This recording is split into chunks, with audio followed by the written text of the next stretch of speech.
Tuesday morning. I am Philomena Mastiko. Well, thank you very much, Philomena. Now we'll follow up on the story that is for the heat wave across Japan. And so far what we do know is that this has been something that is breaking records, that is across Tokyo. Now so far we do know that the June heat wave across Tokyo has been the worst since 1875. That is breaking more than 150 years of record. Now so far also what is going across is that the power supply has been under strain, and of course that is because the heat wave has been ongoing and there is a lot that requires power consumption. Now there has been a lot that has been put across in terms of power supply, but it remains really tight to raise up to the cuts that are needed to supply the entire city. But also they are looking at more of the predictions coming in from the weather center in Tokyo, alerting the country that they could be dealing with more than this as the heat wave actually continues. And a high of 36 degrees Celsius was actually predicted for Tokyo on Tuesday. That is for today, and after 3 successive days of temperatures topping 35 degrees Celsius, which is quite abnormal for this time of the year across Tokyo. And of course that is breaking records. That is since record keeping began in 1875. And what they are already relating this to, scientists are of course relating this to climate change. Obviously the fact that there has been a lot of variations in the climate has also topped into the fact that we are looking at more of these records being broken over the years. And especially when you look at an area that has been dealing with minimal temperatures for this time, now shooting to have even more than what they have ever seen as normal. And that is why people are coming out to say, okay, this is something that we should be paying attention to. Now also a follow-up on the earthquake that is was happening over the weekend, of course in Afghanistan. We do know that there has been efforts to make sure that we have more recovery, especially the people that were buried by the debris coming in from the the earthquake after the shocks continued over the area. And of course this earthquake has left over 1,000 people dead. That is what we do know so far. And of course those injured are amounting to 3,000 people, and that has also destroyed 10,000 homes. That is one of Afghanistan's most destructive earthquake in decades. That struck a remote southeastern region near Pakistan border. That was on Wednesday last week. Now already they're saying that also there could be survivors still as operations of rescue continue. And of course the disaster management over the area are also saying that they could be looking at gazetting this area, because now it is an area that has been seen to be very destructive and could actually be prone to having other earthquakes within the area. And that's why they are gazetting the place, saying that it is not safe to cross over there, but also looking at decades of years, and they have not had this kind of destruction coming from one single earthquake. That is what hit Afghanistan. That was on Wednesday last week. Now among those dead include 150 children, with nearly 250 children injured and 65 orphaned. That is according to the UN humanitarian office over the southern eastern part of Afghanistan that is nearing Pakistan border. And that is also according to the updates that we're getting so far from this kind of event that did happen over the area. And of course we've had a lot of updates when it comes to earthquakes hitting the world, and of course most of those do come as natural events obviously, but also this has been really frequent over the years. And for the past decades I think we have had a lot of reports with earthquakes. Well, yesterday we were celebrating mostly on the World Ocean Awareness Day. And of course what is coming through, and also the report that we're reading this morning from the news, is what the UN Secretary General was talking about, that is Antonio Guterres, saying that there has been laxity when it comes to tackling issues around oceans and of course keeping our oceans clean.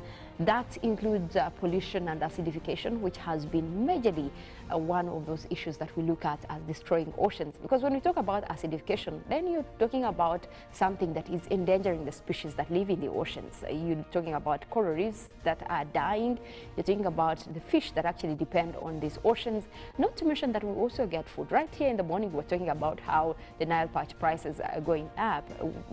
It's going to be expensive to get fish at this current price rate. rates. But also, you also remember that even as we have these species that are dying off because of acidification or because the oceans are no longer safe, then they are going to become rare. The species are going to be dying off. You can imagine the prices at that rate when we have most of these dying off, which is why there are a lot of campaigns that are now coming up following the celebrations with the Ocean Day to make sure that we protect our oceans. And not to mention, pollution has been a biggest contributor of acidification as well, and killing our oceans, because we see every day people dumping plastics in the oceans, or even living in oceans, the lakes themselves that we have around us. For example, Lake Victoria, people keep dumping plastics, and you don't know the implications of what you're doing, because this is what is going to be killing the species within the ocean. And of course, we cannot afford that in an era where we're looking at less and less of the products coming in from our lakes and from our oceans as well. Well, but that is the message that the UN is also putting across. Let's just right our wrongs. From his words, he was saying it is time to right our wrongs and make sure that our oceans are safe, and of course also maintain the natural habitat way. Well, away from that, there is a lot of cry coming in from Ivory Coast, and of course these are known for their, of course, grow in cocoa. Now, the heavy rains across Ivory Coast have also prompted now the farmers of cocoa to be worried about the fact that they could be losing out on their produce for this year, because they do expect the months of June and July actually to be a bit of harvesting, but they are looking at the rains that are now causing floods, of course disrupting their harvest period. Now, usually the development of the next June to October to March, that is when they have their main crop, but also between March and June, that is when they're expecting now to bring in the next produce. Now, when the rain starts coming in with June and July, it means it's disrupting their time to have their produce out, and now they're making a cry, of course, to government to see that they can come in and help, because this has been consistent over the last just couple of years, and they're attributing it to climate change. They're saying they used not to have this kind of weather at this time of the year. So obviously this has been changing. They thought it would be just 1 year when they started realizing just a few years ago. But then it has continuously been happening. And obviously now they are making a cry saying this is obviously climate change, and we need government to come out and say, look, this is what is happening. So this is a strategic plan that we have for you, because these are also the biggest exporters of cocoa across Africa. So you can imagine what is at stake at that level. But obviously with issues of climate change, obviously it has to be a joint effort with government working with the farmers to make sure that they do not lose on such a huge opportunity when it comes to more of this produce especially. Now, also coming back home here, we want to take a look at the situation across the country this morning. And of course, we'll be tapping in from our satellites, take a look at what is happening across the country. And it looks like we're starting off with quite some pleasant weather, a mix of clouds and sunshine across most areas. Obviously, we do have some clouds that are starting to develop, but that is across mostly the central part of the country, and that is central Lake Victoria Basin as well. Those clouds are extending all the way up to Midwestern across Hoima, Masindi. We're looking at Gulu as well, parts of Padel, Kitgum having a little bit of clouds developing over the area, but it looks like it's a sunny morning across Karamoja, southwestern Uganda, areas of Masaka, Mbarara, Fort Portu, Kabale, and those are the ones starting off with quite sunny mornings over there. We'll go ahead and take a look at our forecast that is also coming in from the Uganda National Meteorological Authority, and also take a look at those numbers that we're expecting for today, and of course the associated weather for different areas within the country. Now, some of what we've picked out for you, we look at the central parts of northern Uganda, where we have Gulu, Kitgum, Padel, and Adjumani. We're forecasting a mix of clouds and sunshine that will be starting off at a warm 28 degrees centigrade for this morning. Now we look at the western side of Lake Victoria, where we have Masaka, Kalisizo, Sembabli and Rakai. We're forecasting sunny intervals, starting off with a warm 27. Southwestern Uganda, we're already having those sunny skies. We'll be having intervals of cloudy conditions as well. That is starting off with quite a pleasant 26 degrees centigrade. We do expect that weather to continue into the afternoon. Across Mount Elgon Highlands, we are forecasting a mix of clouds and sunshine. Also, temperatures will be at a warm 27 degrees centigrade. We do expect some rains to come through later as we head towards evening. Now, the eastern side of Lake Victoria, we're forecasting isolated showers that will be starting off for this morning with quite a warm 28. We also expect those rains to clear up as we head into the afternoon for mostly sunny intervals. Now, eastern Uganda will be continuing with those intervals of sunny and cloudy conditions for this morning, and temperatures will be at 27, quite warm over there. We also look at the eastern side of Central, where we have Ruwero, Womble, Zibuluri, Nakaseke. We're forecasting isolated showers that will be starting off with 27 as well, and we do expect some of those rains to cross over into the afternoon over that area. Now, across the central part of Lake Victoria Basin, we are forecasting those light showers. Those will be coming in across several places, starting off with a pleasant 26 degrees centigrade. We do expect some of that system to continue into the afternoon. That will be across several places within the central part of Lake Victoria. Now, mostly the southern sector continues to have cloudy weather, and of course most of that will be developing into rainy conditions later in the afternoon. We're also looking at the western stretch of the country, which is also likely to develop into wet conditions later in the afternoon. That is stretching from West Nile towards midwestern Uganda, obviously stretching up to parts of Kabale and Chisoro. Could be looking at a little bit of rains for today. Otherwise, the rest of the country looks like we might be having quite a reduction in wet weather activities for much of today. Well, that is it in terms of weather and night shift for this morning. We do have Good Morning Uganda agenda coming up, and of course we'll be also giving you some of the sports highlights. If you're a sports fan, this is one show that you don't want to miss. Later than that, we'll also be getting into Good Morning Uganda Extra. My name is Mollen, Kenyena. I want to wish you a lovely morning.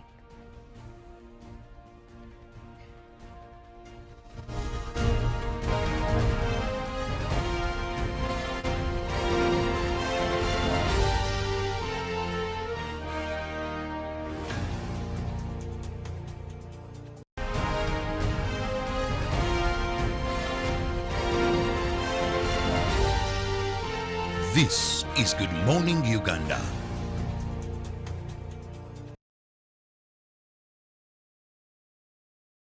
When you talk about our motherland Uganda, the pearl of Africa, you cannot fail to smile because of the smile that fills the faces of the citizens. Our nice good weather and nature that sustains us all, that enables us all to continue each in their own way, because we are all different even according to each individual's work. But what joins us to become one person is the sweetness from the flavored drink Alleluia Jingati drink and Alleluia Tamarind drink. The flavor that quenches your thirst while at the same time treating and healing your body because it is 100% natural. Enjoy the drink that has got the tamarind juice in it. Made by Alleluia Reflexology, Healthy Solutions and Nutritional Research Center Limited. Get yourself a bottle of Alleluia from all shops around. Pick of the day on UBC.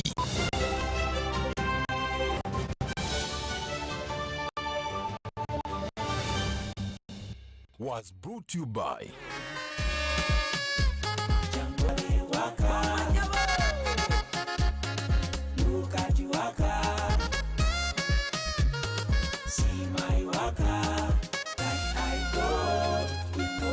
Show them Waka with MTN Mama Nyabo. Simply deposit 20K or more on your mobile money for a chance to win 3 Toyota Succeeds and money to unlocked winners every week. We're giving away 24 cars and over 2 mobile money.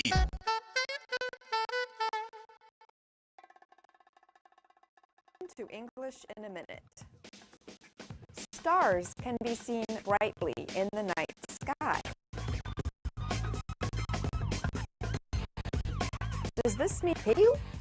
You're not going to believe who I met last night. Hey. I wish, but no. All the members of Seven. Isn't that your favorite band? Wow, you must have been starstruck. Starstruck? Me? Okay, well, maybe at first. But they really are just ordinary people, like you and me. We're not ordinary. We're extraordinary. To be starstruck means to be really excited about meeting famous people. So excited, in fact, that you might feel speechless in front of a famous person you really, really like. And that's English in a minute. The Kawaka Birthday Run 2022 is back. on Sunday, 3rd July 2022 at Lubiri Mengo. This year, the run will be physical and will be flagged off by Sabasaja Kabaka at 7 a.m. Come out in large numbers once again to Lubiri Mengo. Run for a cause to fight and end HIV by 2030. Buy your ticket today at 15,000 Uganda shillings from Airtel shops at Tobani Center, New Taxi Park, ShopRite Building, Benchwanka Street, Majestic Brands Office at Bulange Mengo. You can also buy your ticket using Airtel Money. Dial *185*5#. Select Payments, select Kawaka Run, and follow the prompts to complete the payment. Kawaka Birthday Run 2022 is brought to you by UNAID, CBS, BBS, and Airtel, the smartphone network.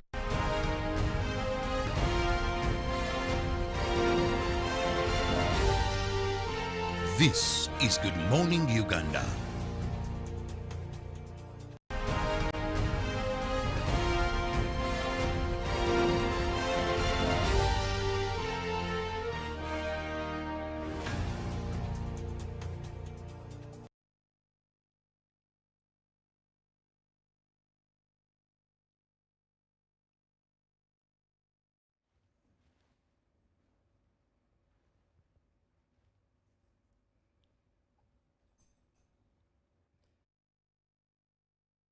Which is 8 a.m. Thank you for keeping it with us here on UBC TV. It is fairly a cool morning, and in case you're coming to town, we don't know what the weather holds later, but I'm very sure if you watched Mollen, Kenyena, then you're well versed with what the day is going to look like in terms of weather in whatever part of this country you are. For us here, yes, it is seemingly going to be a very cool morning, and indeed it is so far.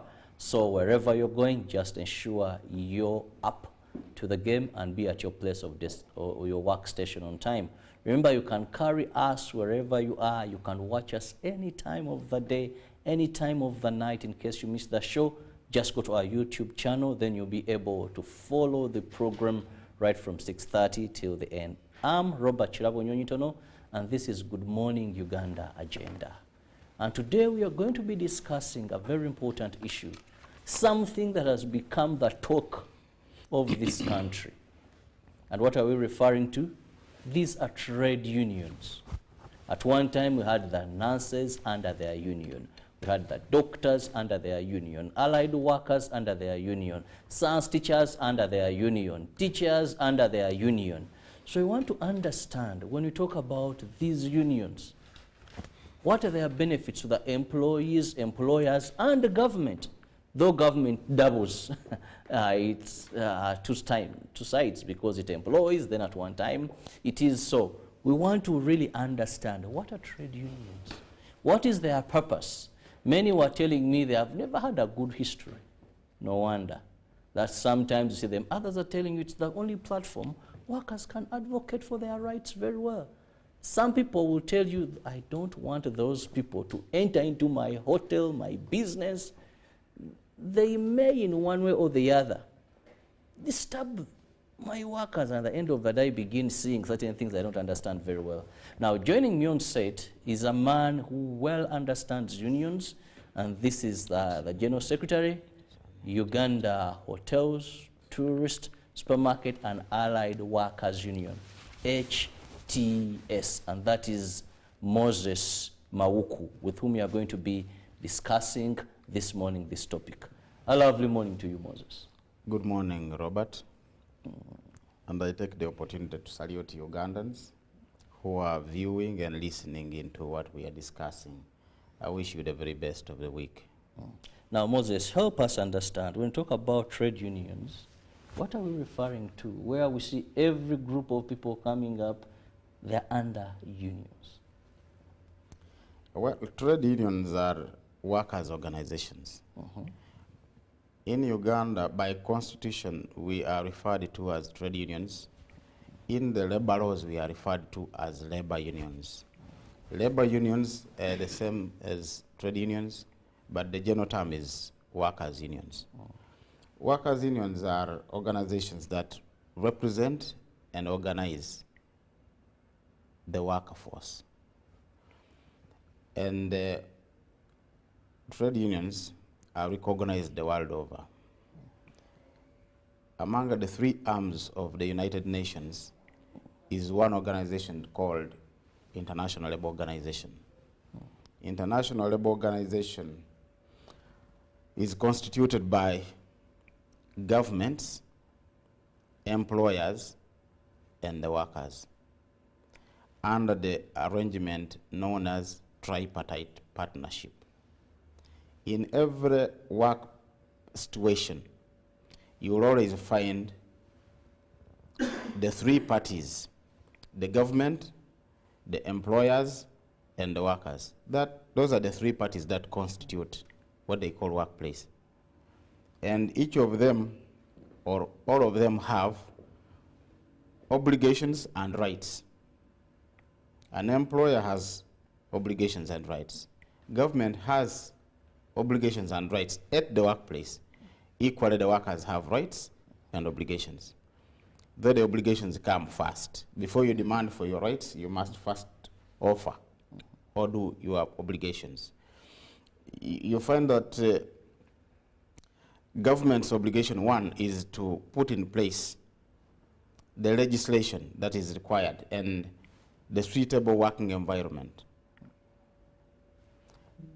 The government is the one that registers companies.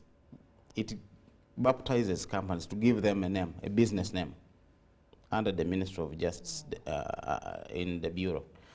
So after the government has put in place an enabling political environment, enabling infrastructure for business to operate, the employer shall be able to put together resources and create a company, get it registered by the government, and then the employer cannot do anything without the workforce.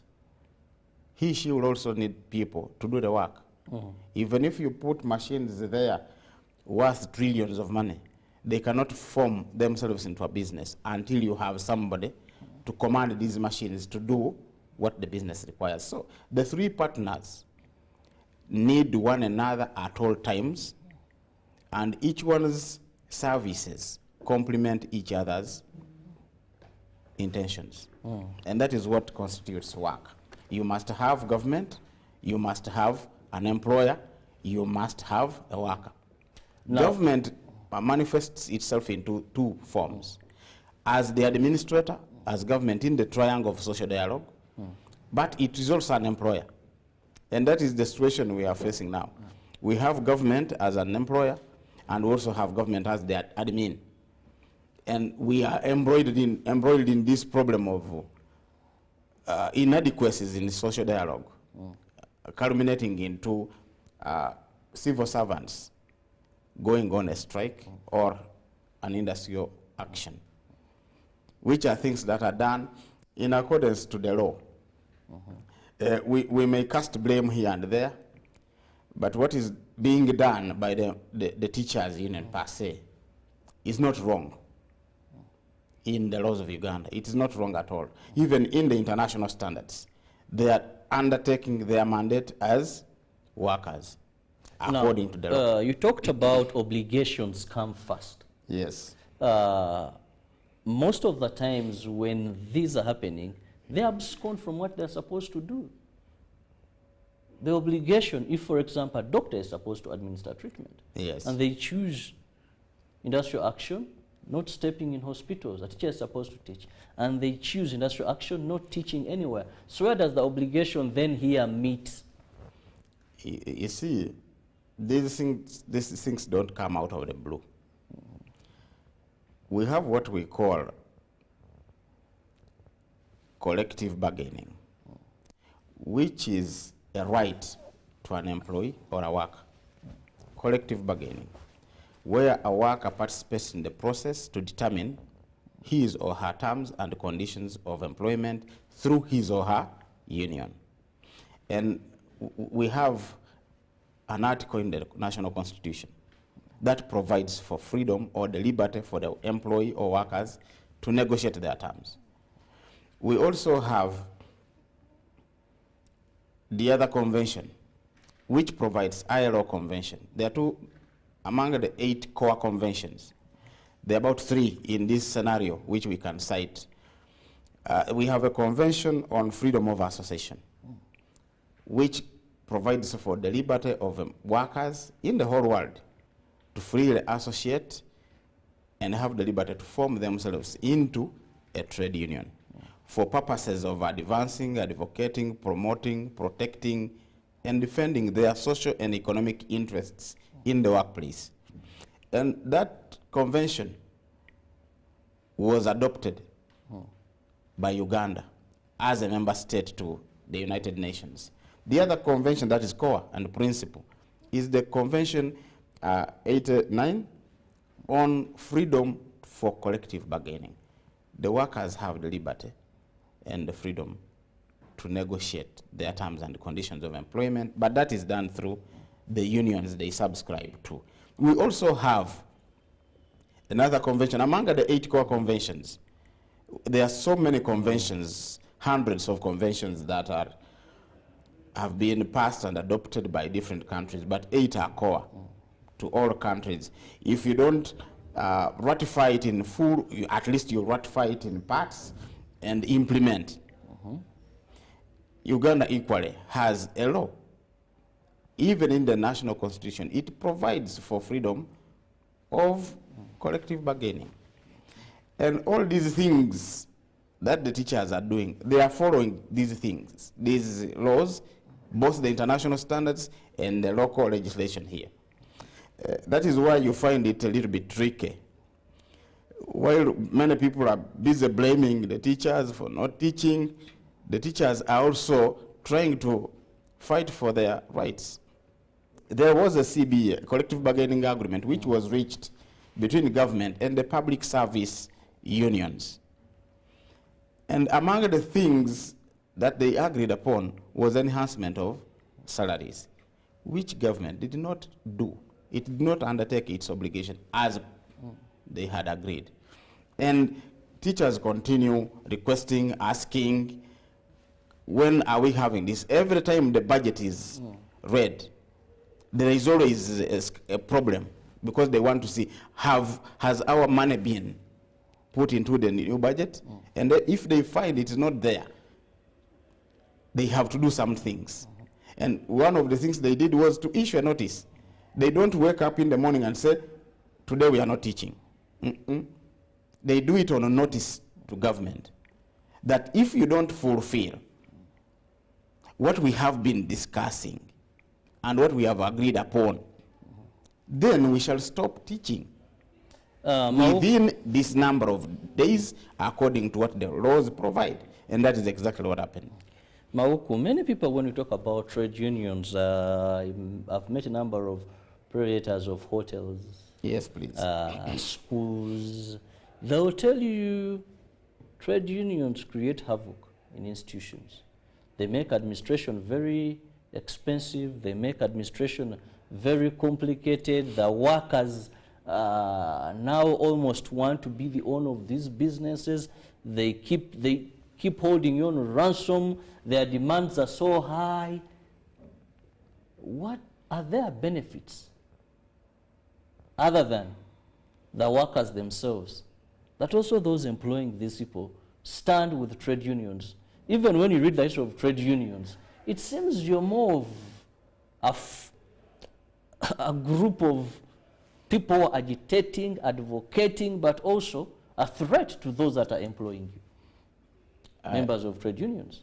I must assure Ugandans that that is a very serious misconception. If we were such a group, United Nations would have not instituted an arm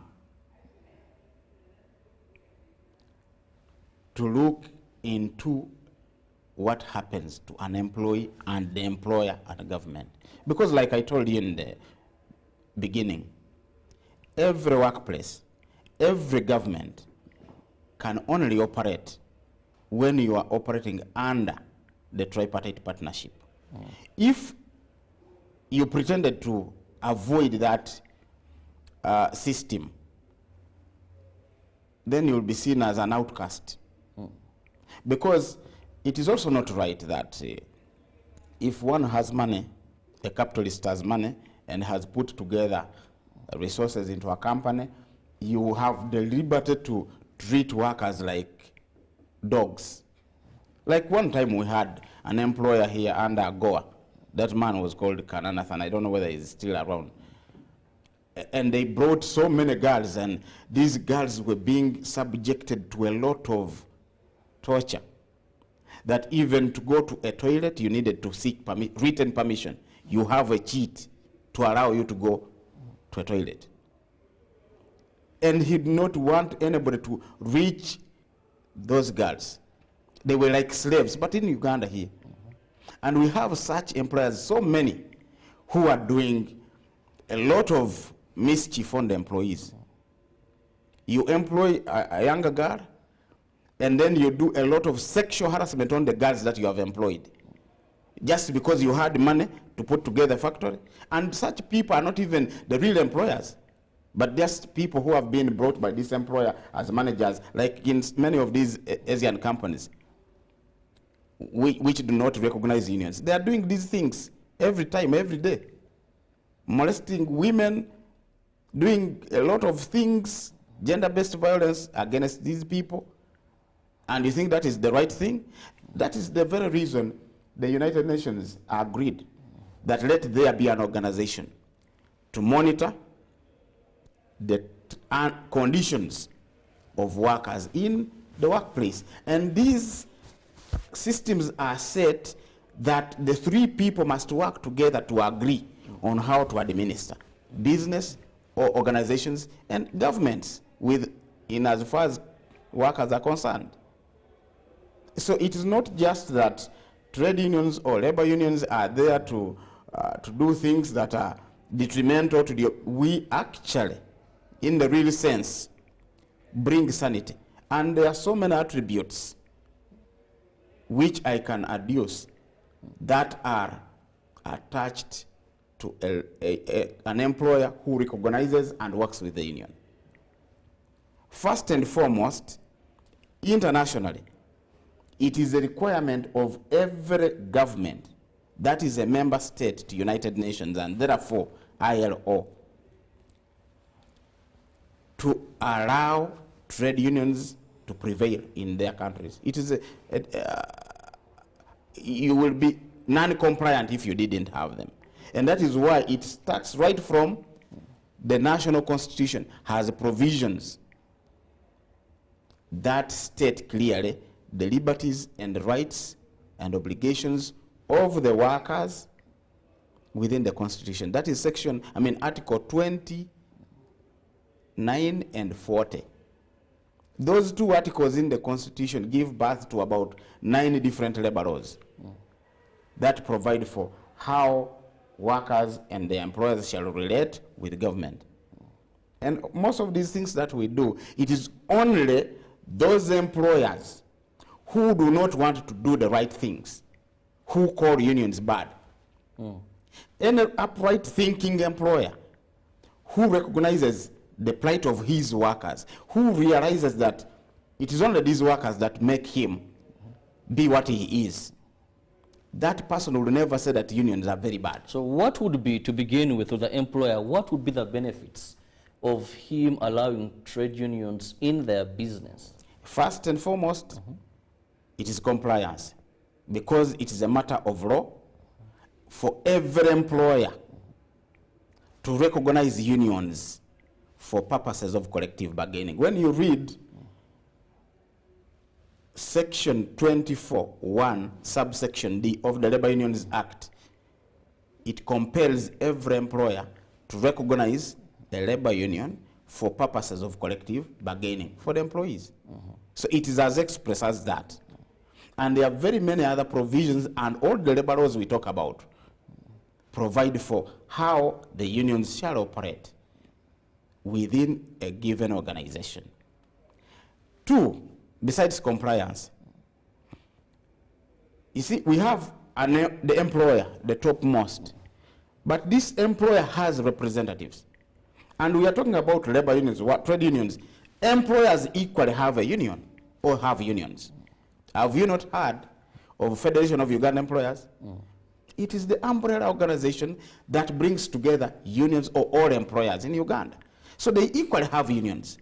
And you will see that when you get into most of these offices or companies, you will find the plaque for FUE. When they are going to seek membership with Federation of Uganda Employers, they don't consult workers. But they are always members of Federation of Uganda Employers. They have their sector unions. Uganda Manufacturers Association is a union for employers. Uganda Hotel Owners Association, Temau for textiles. All sectors have unions for employers. So should we also begin a debate where we say that employers' unions are the ones who are disturbing or organizing or mistreating workers? It's not the case. Unions are created for purposes of creating a common voice on issues of common interest. Equally, these trade unions, when you allow these processes that are legalistic, allow recognition, begin to involve workers in the processes of decision making within your organization, it is in your interest. Many workers feel, even sometimes wrongly, feel that the employer is not treating him right just because he's not participating in the decision-making process to understand why she is paid 1 million and not 2 or not 500. The only essence there is allow these people to participate. Negotiate the terms. And you say this one I can afford, not necessarily you as an employer, but the business. Because when negotiating either salaries or the terms and conditions of employment, we use the figures of the very company to determine. If, for example, Uganda is saying it cannot manage to pay all teachers the same, why don't you allow these people into a negotiation and give these explanations? But at one point in time, you are saying it is okay, we shall do this.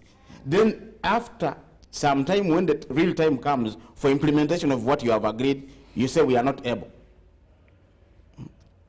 And the budget has been appropriated knowing that you have a promise that you have made or a commitment that you made in writing with some group of Ugandan workers. So the only thing is implementing.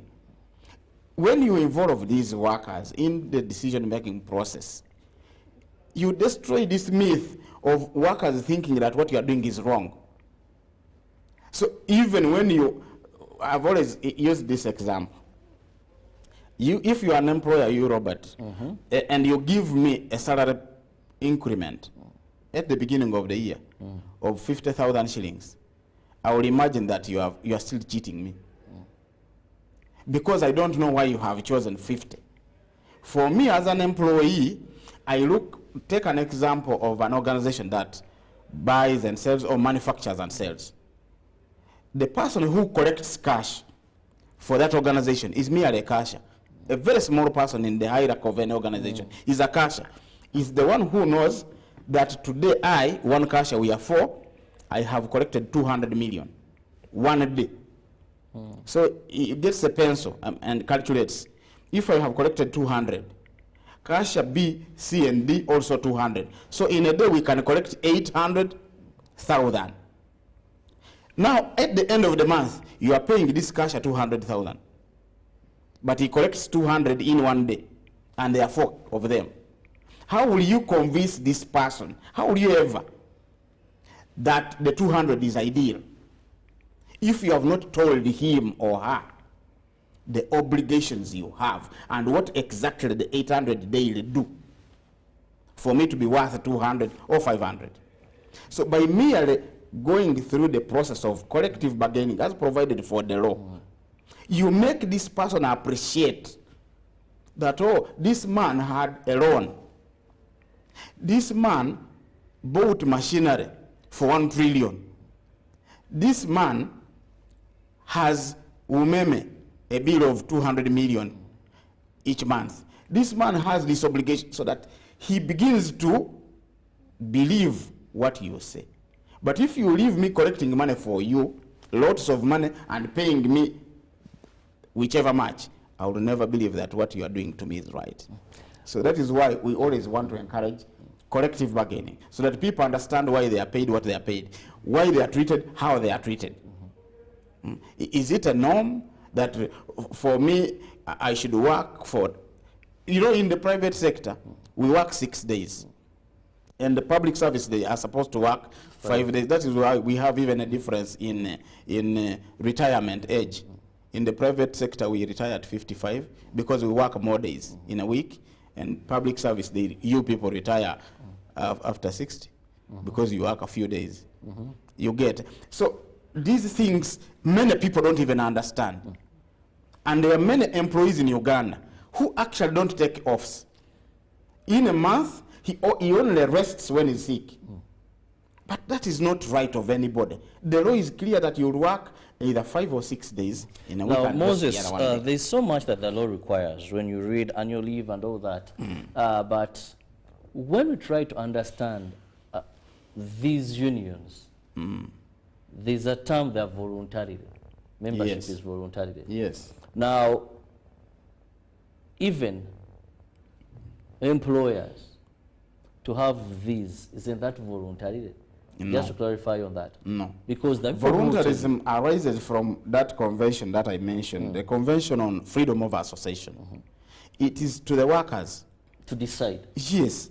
But it's not the employer to decide whether to have a union or no. For the employer... What has been Uganda's case? Because I know where someone says we don't want them and they are never there. Those are people who have certain powers beyond other people. Otherwise, the law someone requires says in my hotel, I'll use a sector where yes, in my hotel, we don't have labor unions. We don't like them. I detest them, and they are not there. That person will be abrogating the laws of Uganda. Such people are only bad employers who want to use the workers at very minimum pay and with very bad standards.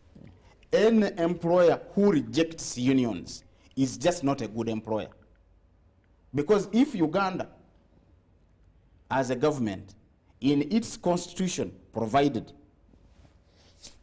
for the unions, it is not because Uganda as a government likes or loves unions. It is an obligation of ILO that every member state of the UN and ILO must work with trade unions, because they know employers have more powers. And there is even nothing called employers' law. We have labor laws. Because this is also something to explain that the employers already, by having the money, that is security enough to themselves to control. So the labor laws are made and crafted internationally to safeguard the weak employee, laborer. That is why we don't have employers' laws. We have labor, because the employer has enough security by virtue of having enough money to put together a company. So he speaks for it. He's the signatory to his accounts. You get? The only person who is above an employer is government, because the government gives birth to an employer by giving you a registration certificate to operate. They will make a road to your work factory. It is not your obligation to make your own road. They make sure that there is peace for you to operate, and for that purpose, they sell their services to you by force. You must use umeme and pay, water and pay. You go and dig a well without authorization from national water. You can't do it as a company. You must pay a lot of money to national water to give you a certificate to even dig a well, so that you avoid their bills. You must have still paid a lot of money. So they also come and pick taxes, or different taxes. Now in these situations we are seeing where government is the employer, how do you go about them? Because it's very easy, I mean, for you to come into a factory or something, but now these are issues regarding government. Well, still I told you that in the pyramid, the social dialogue pyramid, where we have government, employer, and the workers, we can only apply the law. Government can only apply the law. Why do you think they have not terminated or dismissed these employees? Well, because they're saying should. It will be unlawful if they even did it. because those teachers have done it lawfully. They put their demands to government. Government is only duty-bound to sit down and talk to these people and agree. Any decision made to fire will backfire on government, and government will pay these people. Because there is no court in Uganda that is going to say that the teachers have done a mistake. It is not there because the laws are clear. They will simply scrap them off the payroll and hire other teachers who could They will pay them. They will still pay them heavily through compensation. And still, the court can order government to reinstate them, even when they fire them. Because they have not committed any offense to go on an industrial strike. I mean, industrial action. They have not. Those so-called, the standing orders you have are subordinate to the law, are subordinate to the national constitution that gives the right to the teacher to withdraw labor in accordance to the law. The very law made by the government gives that teacher the authority and the procedure to withdraw his or her labor. So the only option the government has is to sit with these teachers and agree on the way forward. But the threats will not work, will not even help. They are prolonging the problem, and the person suffering is the child and the parent. So how do you create a win-win situation? Because the teachers talk of a collective bargain agreement 2018. Government says yes, but we had COVID, 2 years of COVID. Fine. We were hit. We cannot have the money right now. But you are increasing one teacher by hundreds of percentages. One teacher. Science teachers are few compared to the arts teachers. This is a recurring expenditure. Please. If, however few they are, you cannot give one teacher 4 million and give the counterpart 900,000. Even when we were to appreciate science teachers, it is fine. Do it through an amicable arrangement, an agreement, because the laws provide that you should always dialogue to agree on what you are going to do. If it was through dialogue, they would have probably said, since we have some money and we want to make the science teacher happier, instead of 4 million against 960, make it 2 million against maybe 1.5. But that difference is, even a child will see that it is not the right procedure system. 4 million against people who have gone to the same class, people who have attained the same level of education, people who have the same qualification. You get? We appreciate that what they do is probably more valuable than the artist teachers, but the percentage difference is abnormal. It's unacceptable. And that is why, if it was right, the teachers wouldn't have complained, the other ones. We see creations of new unions to try and stifle teachers' union. It is not going to help the situation. Even when they created 1,000 unions, it is not going to help the situation. The only thing is I would strongly advise government to sit down with UNATU and they agree on how best they are going to go about this thing. But this question of saying we cannot adjust, the person suffering is actually the child and the parent.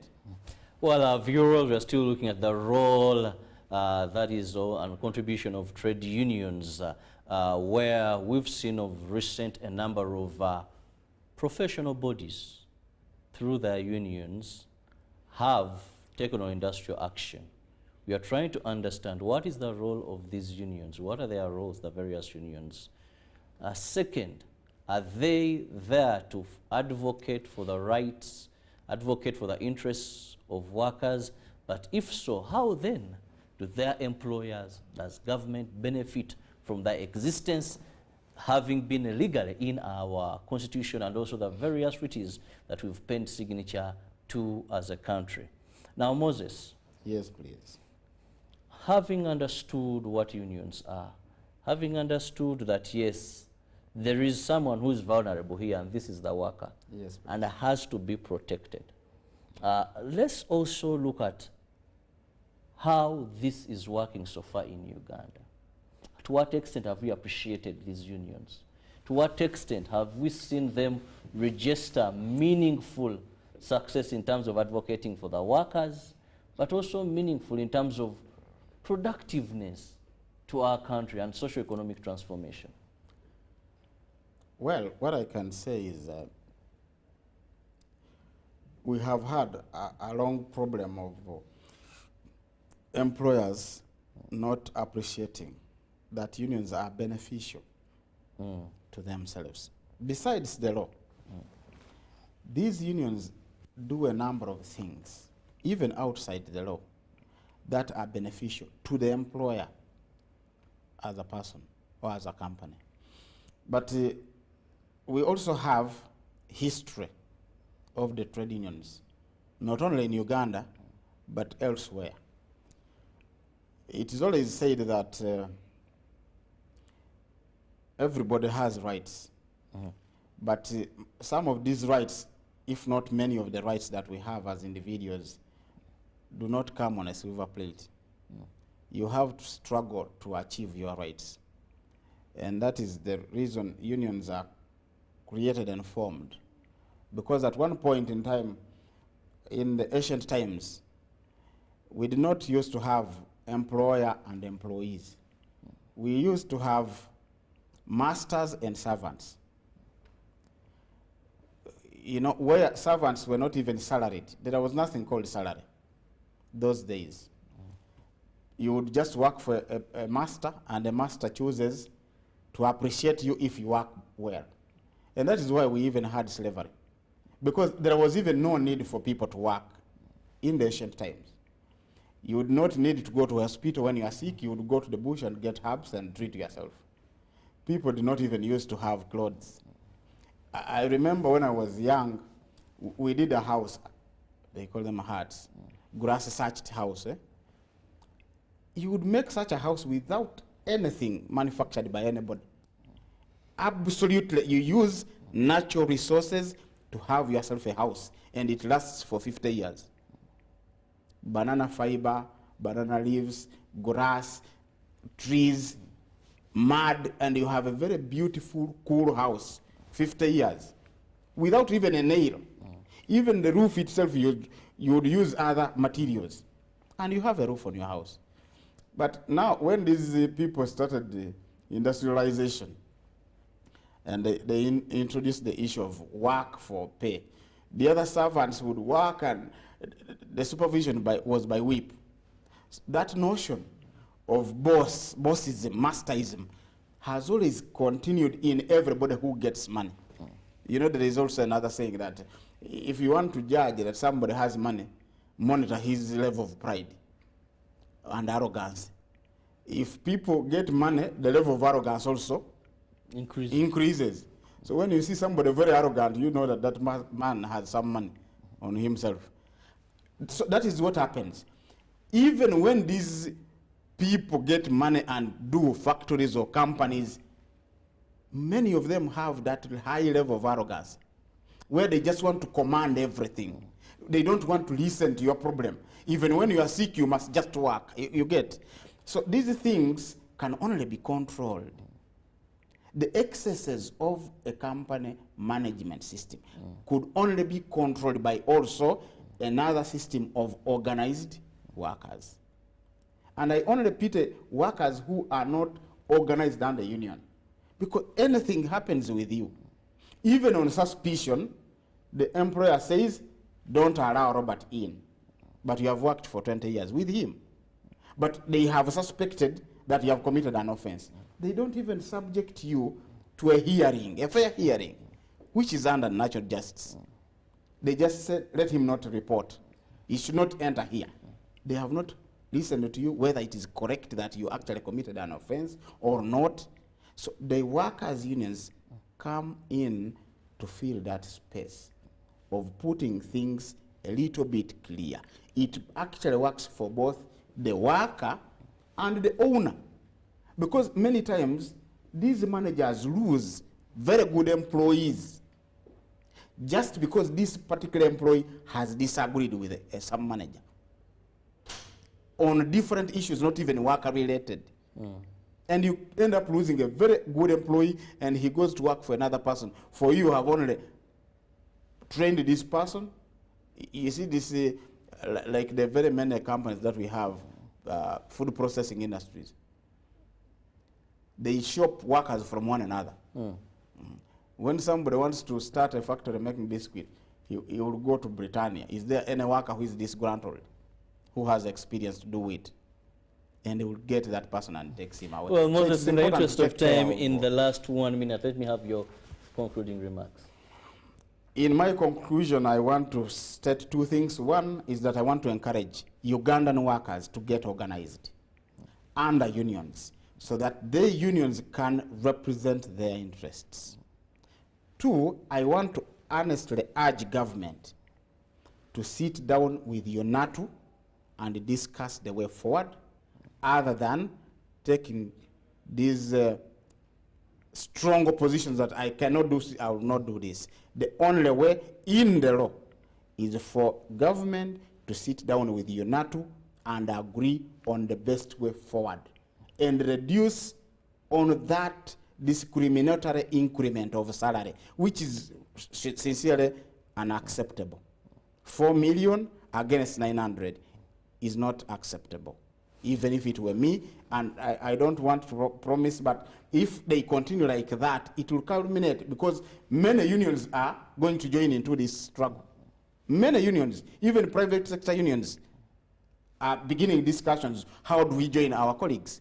Because we say an injury at one is an injury at all. So we shall not just look on when the teachers are being treated the way they are treated. Well, I like your anthem. It says solidarity forever, solidarity together, and all that. But I want to thank you so much, Moses Mauku, and of course our viewers, for that insight into what labor unions are, or trade unions, and what is their role. Well, thank you so much for having been with us.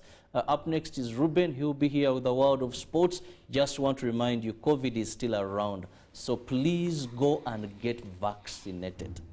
The world is now moving into vaccination so that people's immunity are high even when they get COVID-19. It won't affect them. It won't lead them to severe illness, hospitalization, and the worst being death. It is your life. Prevention has always been better than cure. But also don't forget the standard operating procedures to reduce transmission from one person to the other, and also spreading the virus. Have a lovely day. God bless you.